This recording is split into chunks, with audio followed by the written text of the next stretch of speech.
Moi, me ollaan Emilia ja Alen, tämän kesän löytöretkeilijät Morolta ja ekokumppaneilta. Hello! Mites tänään päivänä suunnitelmana?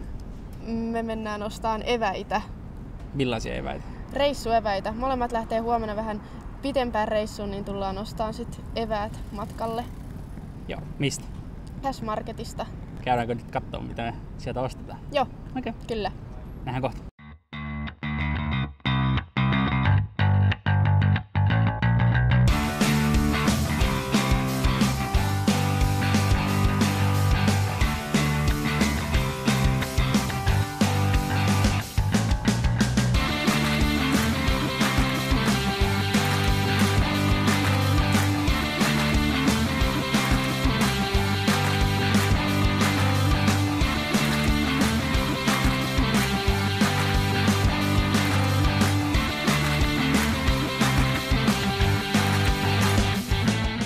Nyt on käyty kaupassa. Kyllä. Mitäs ostit evääksi?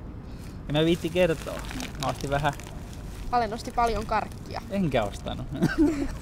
Ostin mä täällä jotain terveellistä.